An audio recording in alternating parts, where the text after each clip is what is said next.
After this I saw another angel coming down from heaven, having great authority, and the earth was made bright with his glory.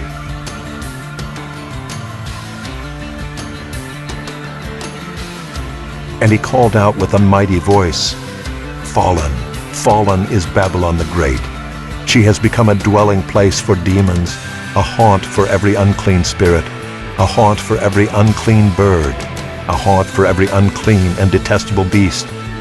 For all nations have drunk the wine of the passion of her sexual immorality, and the kings of the earth have committed immorality with her, and the merchants of the earth have grown rich from the power of her luxurious living." Then I heard another voice from heaven saying, "Come out of her, my people, lest you take part in her sins, lest you share in her plagues, for her sins are heaped high as heaven, and God has remembered her iniquities. Pay her back as she herself has paid back others, and repay her double for her deeds. Mix a double portion for her in the cup she mixed, as she glorified herself and lived in luxury. So give her a like measure of torment and mourning, since in her heart she says, 'I sit as a queen, I am no widow, and mourning I shall never see.' For this reason her plagues will come in a single day, death and mourning and famine, and she will be burned up with fire, for mighty is the Lord God who has judged her. And the kings of the earth, who committed sexual immorality and lived in luxury with her, will weep and wail over her when they see the smoke of her burning. They will stand far off in fear of her torment and say, 'Alas, alas, you great city, you mighty city Babylon, for in a single hour your judgment has come.'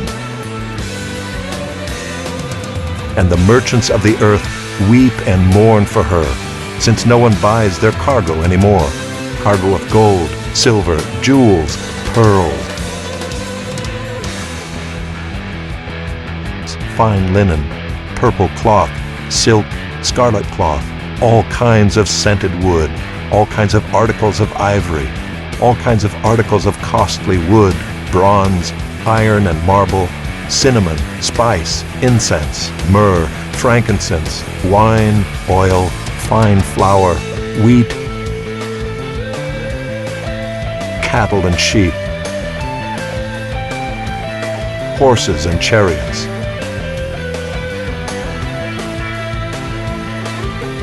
and slaves, that is, human souls.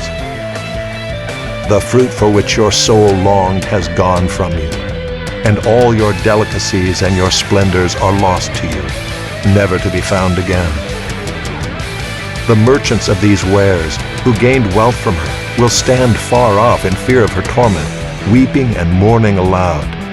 Alas, alas for the great city that was clothed in fine linen, in purple and scarlet, adorned with gold, with jewels and with pearls, for in a single hour all this wealth has been laid waste.